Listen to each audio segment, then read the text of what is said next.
Police वर्धापन दिनानिमित्त police आणि विद्यार्थ्यांमध्ये सुसंवाद घ्यावा व त्यांची भीती नाहीशी व्हावी आणि पोलीस दलातील शस्त्र याची जवळून प्रत्यक्षरित्या माहिती व्हावी या उद्देशानं आत्मामालिक शैक्षणिक आणि क्रीडा संकुलात पोलीस शस्त्र प्रशिक्षण फायर फायटर प्रशिक्षण घेण्यात आलं आहे। महाराष्ट्र पोलीस दल 2 जानेवारी 1961 रोजी स्थापन झाले। तत्कालीन पंतप्रधान पंडित नेहरू यांनी महाराष्ट्र पोलीस दलाला ध्वज प्रदान केला। पोलीस दल रचना, कार्यपद्धती, पोलीस दलात प्रवेशासाठी असणाऱ्या विविध संधी, स्पर्धा परीक्षांचे स्वरूप आणि पोलीस दलात वापरत असलेली हत्यारे, दारुगोळा, शस्त्रे, श्वान पथक इत्यादींची माहिती व प्रात्यक्षिकं विद्यार्थ्यांना देण्यात आली आहे। यावेळी स्पेशल सेमी मराठी माध्यम, वसतिगृह, ज्युनियर कॉलेज, सीबीएसई विभाग, आत्मरूप असे एकूण 1500 विद्यार्थी उपस्थित होते।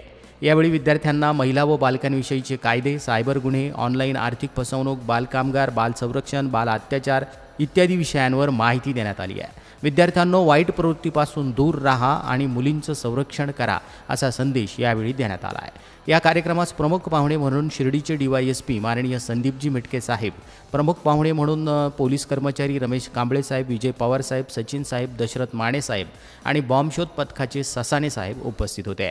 यावेळी विद्यार्थ्यांना विविध प्रकारच्या शस्त्रांची माहिती पोलीस दलाच्या वतीनं देण्यात आली आहे। शालेय व्यवस्थापक सुधाकरजी मलिक सर, वसतिगृह व्यवस्थापक साईनाथजी वरपे सर, प्राचार्य मयूर ढोकचवळे सर यावेळी उपस्थित होते।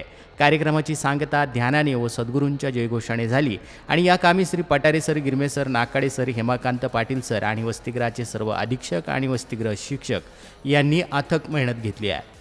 या उपक्रमाचे संस्थेचे अध्यक्ष श्रीमान नंदकुमारजी सूर्यवंशी साहेब यांनी खूप खूप कौतुक केलं आहे आणि विद्यार्थ्यांना पुढील वाटचालीसाठी हार्दिक शुभेच्छा दिल्या आहेत। तसेच पोलीस दलाचे ट्रस्ट मंडळाच्या वतीनं कौतुक केलं आहे। आत्मामालिक न्यूजसाठी संपादक सागर आहिरे, कोकम ठाण।